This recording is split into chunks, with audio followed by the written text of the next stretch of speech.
Halo teman-teman semuanya, sekarang tanggal 24 Oktober, jam 1:40 siang, hari Kamis di New York. Kita bertemu kembali di Wealth Mastery. Ini kita akan coba untuk membahas update perkembangan dari pemilu Amerika yang nanti akan diadakan tanggal 5 November. Kira-kira siapa yang akan jadi pemenangnya? Atau bagaimana market mengharapnya? Ya. Nah, kita akan coba menyusun pasal-pasalnya. Dan step nomor satu yang kita lihat adalah yang terjadi sekarang adalah indeks dolar. Ini naiknya cukup signifikan ya. Jadi kalau kita lihat sejak tanggal 30 September, naiknya ini kencang sekali teman-teman. Ya 30 September sampai sekarang Oktober ya, jadi ini udah hampir 1 bulan dolar ini diborong habis-habisan ya. Nah, pertanyaannya kenapa kok dolar ini diborong? Rupanya ini ada berita kemarin tanggal 23 Oktober. Ya rupanya banyak orang-orang di Cina atau pemerintah Cina itu sendiri sudah mulai bersiap-siap teman-teman untuk kemenangan dari Donald Trump. Ya, kenapa kok begitu?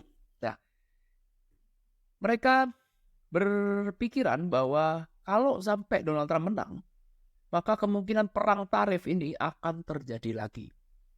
Ya, dan kalau perang tarif ini kan berarti kan biaya masuknya tuh ditinggikan ya. Jadi makin tinggi biaya masuknya, maka barangnya jadi semakin mahal.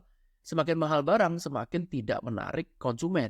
Ya, sementara barang-barang Cina ini kan masuknya, tempat bertarungnya itu adalah di barang-barang yang murah. Ya, jadi kalau sekarang tarifnya naik, maka tidak bisa bersaing. Yaitu yang ada di dalam pikiran mereka. Sehingga Sehingga sekarang orang mulai berpikir kita harus antisipasi. Belum tentu Donald Trump menang, belum tentu, tapi ada kemungkinan dia bisa menang. Dan kalau itu kemungkinan menang, maka perang tarif ini pasti terjadi. Sehingga supaya bisa tetap murah, maka sekarang mata uang yuan harus melemah terhadap US dollar. Itu solusinya. Ya. Jadi sekarang mereka sudah bersiap-siap, karena itu sekarang mereka sudah prepare rame-rame memborong dolar. Ya. Jadi mereka ini sekarang terus mengumpulkan dolar, melemahkan dengan tujuan untuk melemahkan mata uang ya. Authorities prefers weak yuan to protect export revenue. Bahkan pihak pemerintah sendiri pun, pemerintah Cina juga lebih menyukai mata uang yuan ini melemah terus karena mereka negara eksportir. Ya supaya pendapatan dari ekspor itu terus terjaga. Ya, ini sebuah berita penting bagi kita para pemain saham untuk mencoba untuk mengira-ngira ya, kira-kira siapa yang akan menang, lalu kemudian market ini kepenginnya apa. Ya, nah ini ya, jadi pemerintah Cina sudah bersiap-siap untuk kemenangan Trump, antisipasi. Ya, ada kemungkinan Trump bisa menang.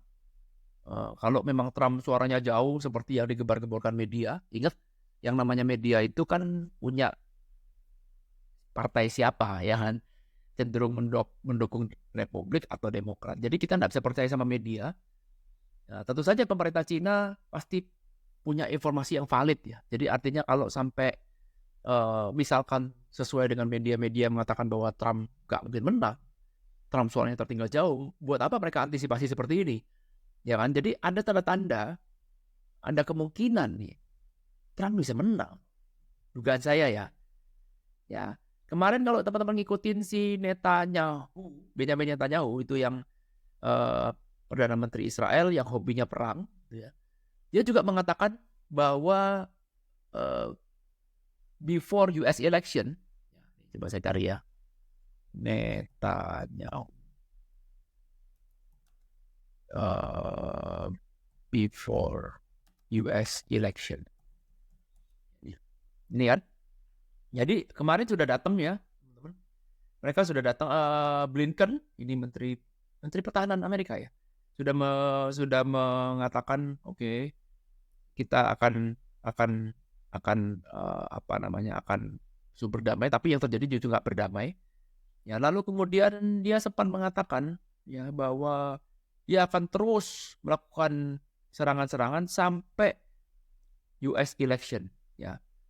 Jadi dia akan menunggu tidak mau buang-buang waktu lagi sampai US election ini terjadi. Ada dugaan ya, ada kemungkinan karena Donald Trump ini sudah keluar-keluar, teman-teman. Donald Trump ini sudah bikin janji bahwa kalau nanti saya terpilih, belum jadi presiden aja, itu omongannya dia ya.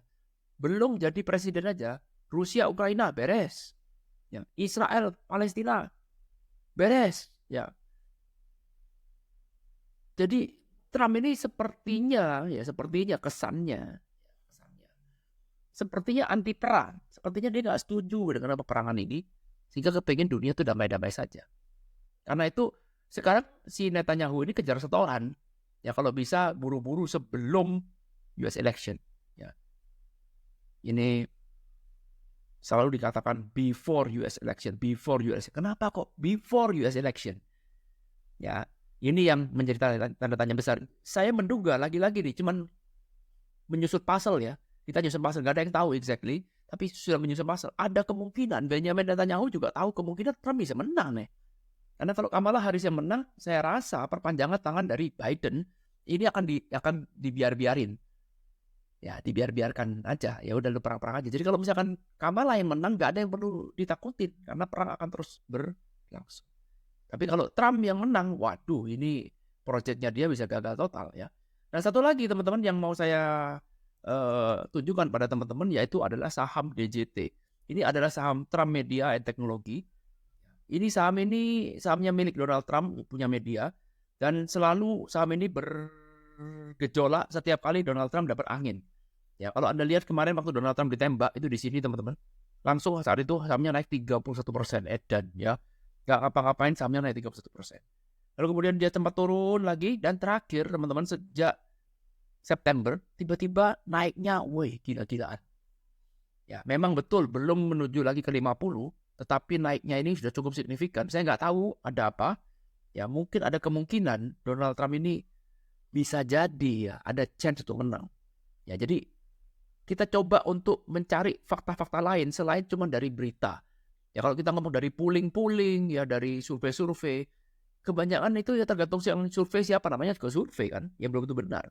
Jadi ada banyak kepentingan. Tetapi kalau kita bisa membaca tanda-tanda alam, kita cari informasi sendiri seperti detektif, maka kita akan menemukan kayaknya ya, sepertinya, kemungkinan peluang Donald Trump menang itu cukup besar.